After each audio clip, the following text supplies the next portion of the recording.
morning. I welcome you all for the online class, Power Plant Engineering. This is a third semester triple E paper, comes under the regulation 2017. And today we are going to discuss about the first unit, coal-based thermal power plant. In this unit, we are having various contents. The contents are Rankine cycle, because in the coal-based thermal power plants, we are using a steam energy. So we must have some knowledge about the Rankine cycle. So that was placed in the first unit. And then we are going to see about the layout of modern coal power plant. So what are the various parts in the power plant and how the power is produced in the thermal power plant, that we are going to see the layout of modern coal power plant. And then performance of the boilers, supercritical boilers and the fluidized bed combustion boilers, that we are going to see in the first unit. And then what are the major types of turbines and the condenser which are used in the thermal power plant, that also going to discuss in the first unit.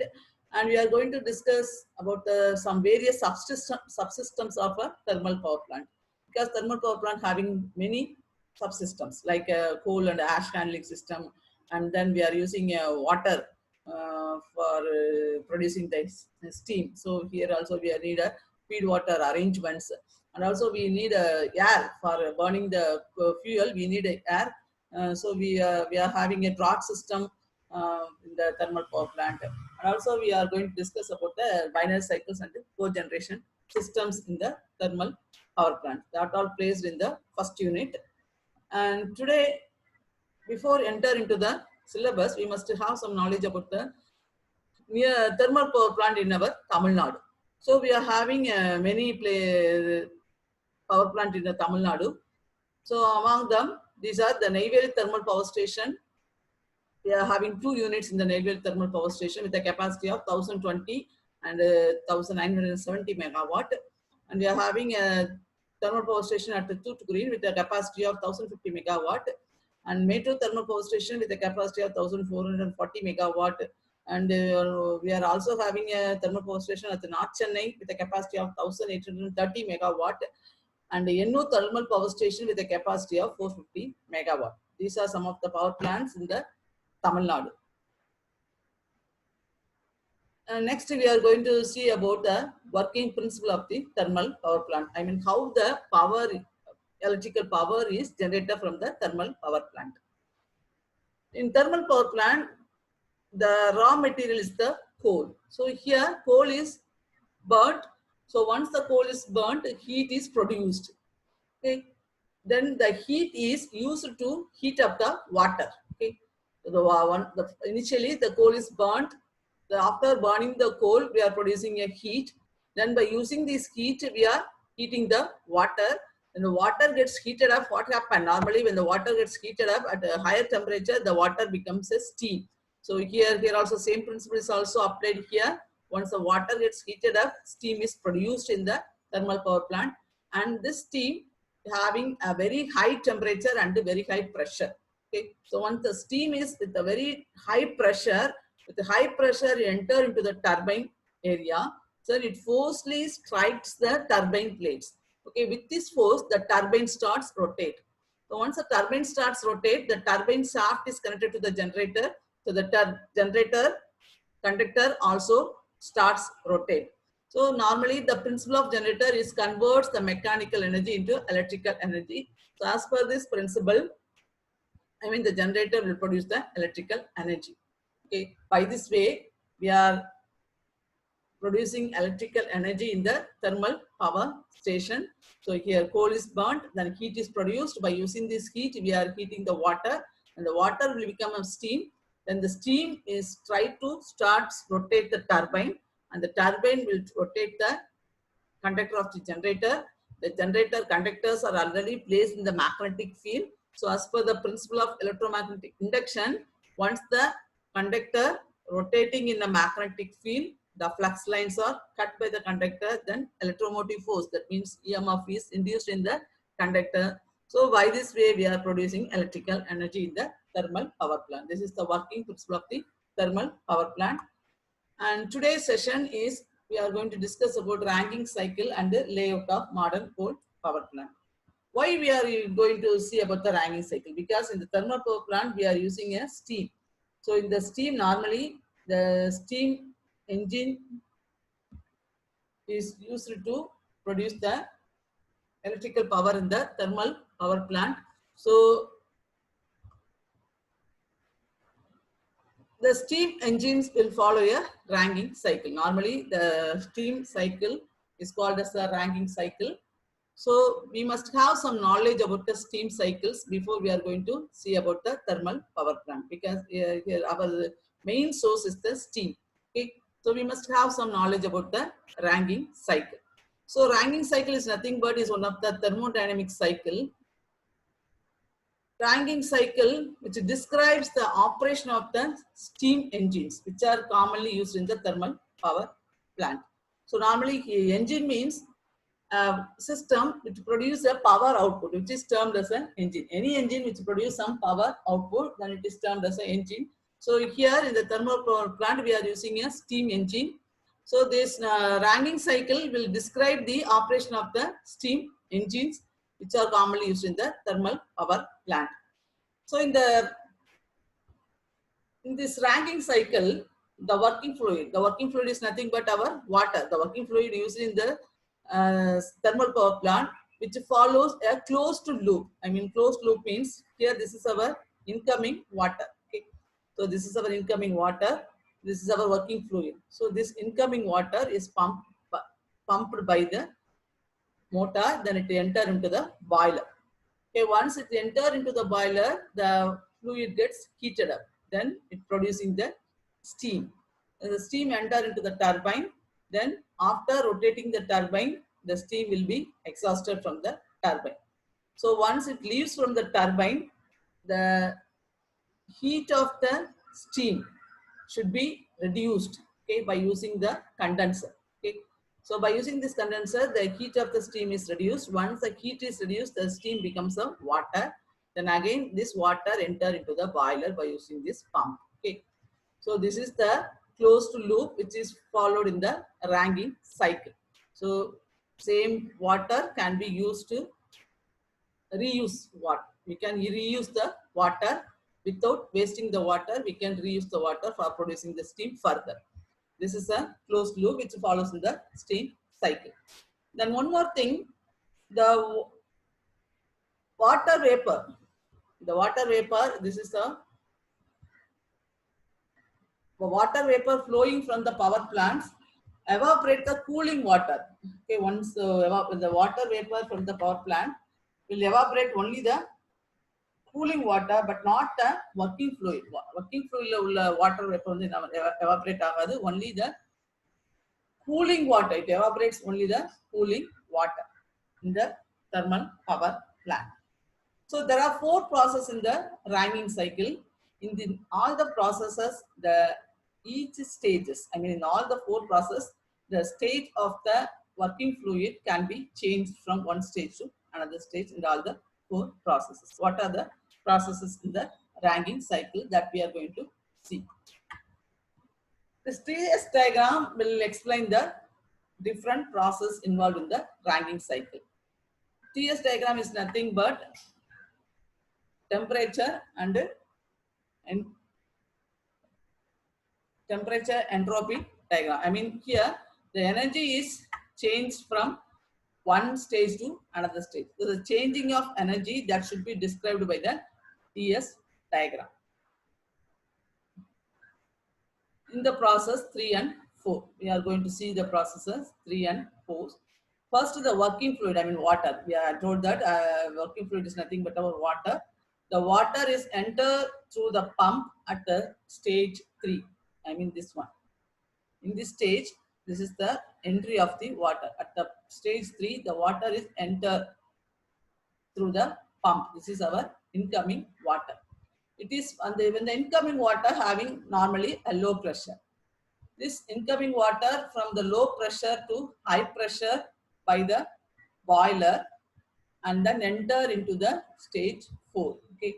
So from this stage to this stage, when we are using the pump, then enter into the boiler, the water pressure is increased from low pressure to high pressure. Then it takes the state 4.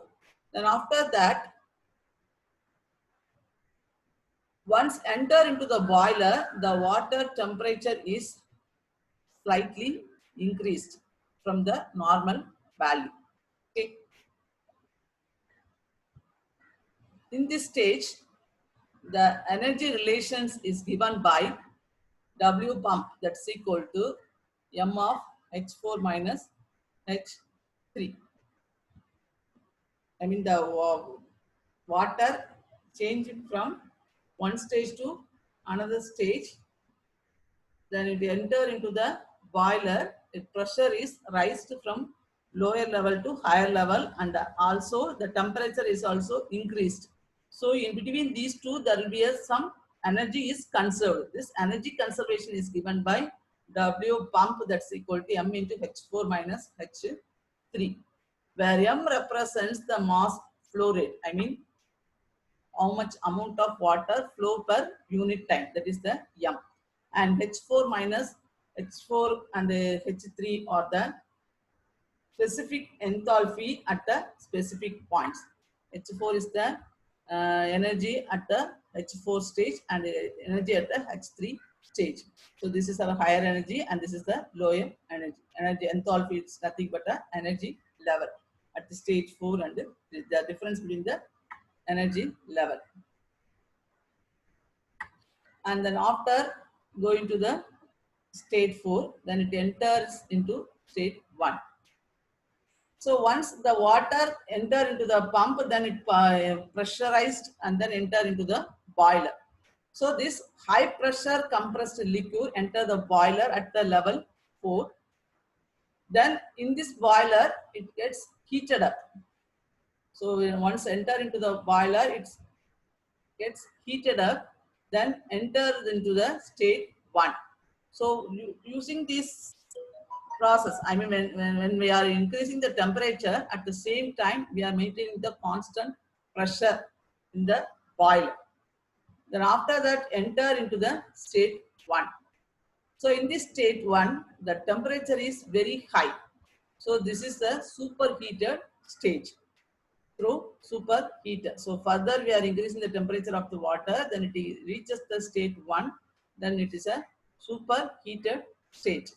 So now in this time, the energy relation, I mean what is the changes of the energy that we are going to see in this particular point. So the conservation of energy relation is given by M into H1 minus H4. Here H1 is the enthalpy, I mean the energy at the stage 1, and H4 is the energy at the stage 4. So the difference between these two will give H1 minus H4 into flow rate. M represents the flow rate, I mean how much amount of water enter per unit time. This is the stage 4 to 1.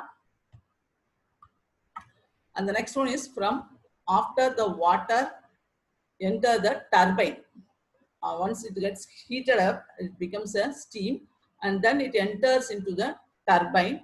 So once it enters into the turbine, definitely it will be expands in a small area to higher area. It expands into the turbine, and then at this time both the temperature as well as pressure both are decreased in the turbine. Once the entry of the turbine having very high temperature at a very high pressure, but after enter into the turbine, the temperature as well as pressure both are reduced after revolving the turbine blades. Okay, once it rotates the turbine blades, then both the pressure and the temperature all are reduced because it is expansion to the high area from a low surface area to very high surface area it enters. So the temperature as well as pressure are reduced. Now in this condition, the conservation of energy level is given by W turbine, I mean energy conserved in the turbine, M into H1 minus H2. So in the previous stage, we are H1 minus H4, and in this stage, we are stating that here, in the next state, I mean H1 minus initial state. But in this time, we are rating like that, H1 minus H2, because this is the high energy and this is the lower energy. So that we are writing here like this, H1 minus H2. This is the energy, conservation of energy related in the turbine area. Then next, after that, the water vapor then enter into the, after rotating the turbine, the water vapor enter into the condenser. So once it enter into the condenser, further its temperatures will be reduced. At this stage, the steam will become a liquid stages. So it will become, temperature is further reduced, then it reaches a constant temperature and it becomes a normal water. So in this stage, the conservation of energy is given by M into H2 minus H3. This is the output. Conservation of energy for the condenser. The energy level is given by Q out is equal to M into H2 minus H3. Here M represents the flow rate. I mean mass rate. Amount of water entered per unit time. So in this Rankine cycle, we are using the variables R, Q in. This is the heat input rate, and M is the mass flow rate, amount of water flow per unit time, and W represents the mechanical power produced by the water hose. Then the thermodynamic efficiency eta is given by the term eta, and already I told that H1, H2, H3, H4 are the enthalpy of fluid at a specific points. So we are having 4 processes. So at the 4 process, different energy level, the working fluid has different energy level. All are represented by H1, H2, H3 and H4. Now we can return our thermodynamic efficiency as W net by Q in, where W net is the net power output and Q in is the heat rate input. What is the input rate and what is the net power output. So the net power output is given by W turbine minus W pump. What is the input power given by the pump and what is the mechanical power developed by the turbine? That is our W turbine. So the difference between these two, what is the input power and what is the net output power? The difference between these two will give us the net power output.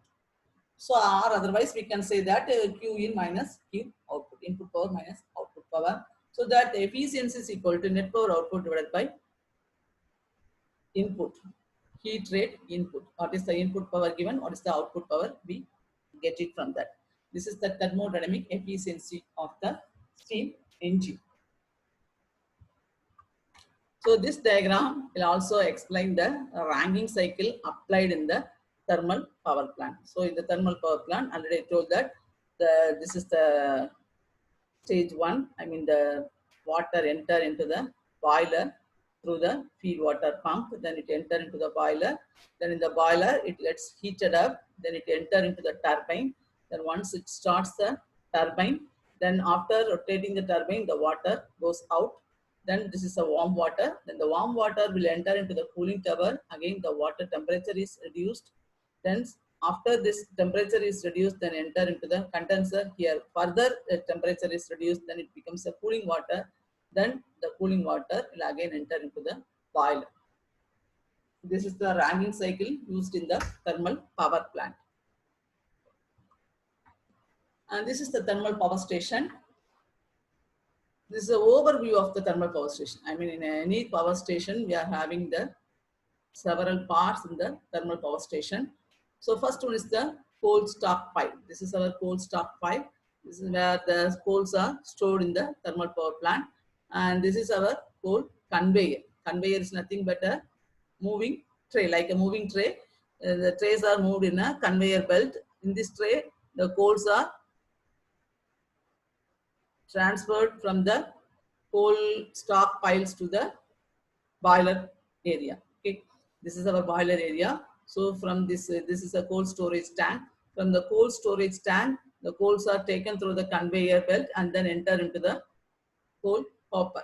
So through this coal hopper, the pulverized coals are produced. Pulverized means the coals are further grinded and then it becomes a small particle, because once if you are making a small particle coal, then it is easily burnt. So further the coals are pulverized in the hopper area. Then after pulverizing, it enters into the boiler. Okay. And in the boiler, the water are flow through the water tubes. Then in the coals are burnt in the boiler. Then it produces the heat. and using this heat, the water gets heated up, then the steams are produced. Then this is our stack. This is the stack portion. Through the stack portions, the flue gases are coming out from the boiler, then it is exhausted to the atmosphere. And this is our generator portion. This is our generator portion. And this ninth one, this is our turbine portion. Then the steams are produced from the boiler, are enter into the turbine. Then the turbines are coupled with the generator. Then the generator will produce the electrical energy. Then the electrical energy is transferred to the transformer. This one represents the transformer. And from this transformer, the energy is transferred to the grid area. Then from this, the energies are distributed to so many consumers. And this also is the cooling tower. By using this cooling tower, the after rotating the steam turbine, the steams are relieved from the steam turbine, and then the steams are cooled by using the cooling tower. After that, it becomes a normal water, then enter into the boiler again to produce the steam. This is the overall view and overall working of the thermal power station. And this diagram is also explained the same, this one, the various parts used in the thermal power plant that also explained here. This is a cold storage, and cold handling is nothing but the conveyor. And this is our hopper, I mean the pulverizing. Here the coals are pulverized and then enter into the boiler. And then after the boiler, once the coals are burnt, the ash are produced. Then the ash are collected in the bottom of the boiler. Then it will be taken out. Then it will be a storage area. And it is this ash are used for some building purposes. That should be transported to some other places. And then here, in the waters are entered through the economizer, then enter into the boiler. They are heated up. Then the heat is produced by further through the superheater. Then it becomes a steam. Then enter into the turbine. Same, the turbine is connected to the generator, and the generator will generate electrical energy. Then after the steams are enter into the condenser area, it will becomes a water. Here the temperature are further reduced, and then it becomes a water. Again, the cool water are pump into the boiler through the economizer. Okay. This is the water treatment plant. So by when we are using a seawater, the seawater having a salty water. So before enter into the boiler, the salty waters are go through some water treatment plant. Then only it will not affect the boiler surface area, so that the salty contents are filtered. Then water is entered into the boiler through the economizer. So here forced draft fan are used to put air into the boiler, because the air is required for burning of the coal further. Okay, so for that we are using a draught fan system in the thermal power plant. By using this draught fan, a large amount, this is atmospheric air, the atmospheric airs are forced and then enter into the boiler. By using this air, the coals are burnt efficient way, so we are producing more amount of heat from the boiler. Then after that, this is our induced draught fan. So by using that, the dust particles are, I mean the removal gas, flue gases are exist to the atmospheric through the chimney, So before that, they are going through the some precipitating process, because to avoid the pollution enter into the environment, we are precipitating the hot air. Then after that, it exhausts to the atmosphere through the chimney. And for drawing purpose, we are using this layout, because once if we are going for examination, we cannot drawing that diagram. So for easy drawing purpose, we are taking this layout for drawing the thermal power plant layout. Suppose if they are asking draw the thermal power plant layout, means you have to draw the diagram, this diagram. Okay, so this diagram will also explain the previous overview diagram. Here also same parts are there: cold storage, cold handling, air storage, air handling, and then boiler, superheater, and then this is our superheated steam, the turbine, generator, then condenser, cooling tower, and then cool water pump. Again, it will enter into the boiler through the economizer, and all the flue gases are existed through the chimney. So this is our air preheater, then air filter, all the systems are available. So this is the overall thermal power plant layout. Okay.